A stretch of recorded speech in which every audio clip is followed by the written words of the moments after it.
Have you ever smelled the rain before it even started to fall? That fresh, earthy scent is called petrichor. And it's one of the most powerful smells tied to memory.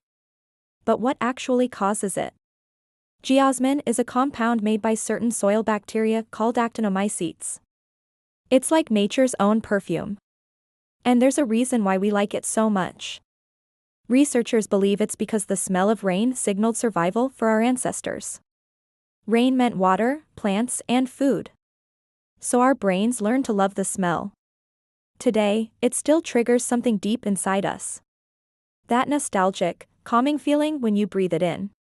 It's not just beautiful. It's biology.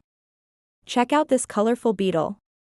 It's orange with black stripes and kind of looks like a mini alien. But that's not the craziest part. Wait, it can change colors. Yeah, this little bug can go from orange to gray to camouflage with its surroundings. And it does it for one very important reason. If it blends in, it's less likely to be eaten by a bird. So not only is this insect an excellent example of evolution in action, it's also a master of disguise.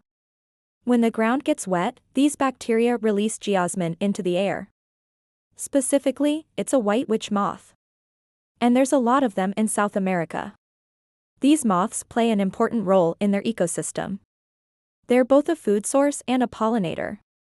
Even though they look strange to us, they're perfectly adapted to their environment. And that's the story of life on Earth.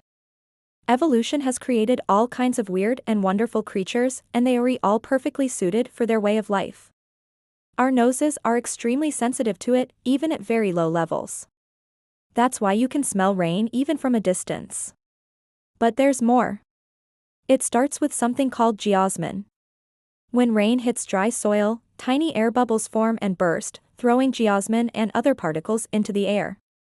That's what carries the smell so quickly. Next time you smell rain, remember, you're not just sensing weather. You're sensing life. Now, while we're on the topic of rain, let's talk about something that falls from the sky, but isn't water. It might look like a lost spaceship, but this gray, sooty blob is actually a type of fungus. It's called a fungal fruiting body. And it appears when spores land on the perfect surface.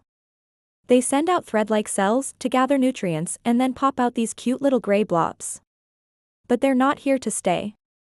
The whole thing is designed to spread even more spores and start the cycle again. And some species can travel huge distances this way. They use what's called a slime flagellum to glide around, which sounds alarming, but it's basically just a slimy, flexible tube that secretes a sticky gel. This allows the organism to move over surfaces without falling apart. It's like a tiny caterpillar.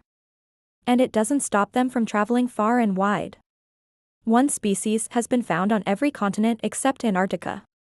And another is one of the main decomposers of wood in rainforests. So even though they might look alien, these funky space blobs are actually an important part of our world. Insects have been around for over 300 million years. That's 200 million years longer than dinosaurs. And they come in all shapes and sizes. Here's another weird-looking insect. This one's white with red eyes and looks like it came from another planet. But it's actually a moth. Thanks for watching. See you next time.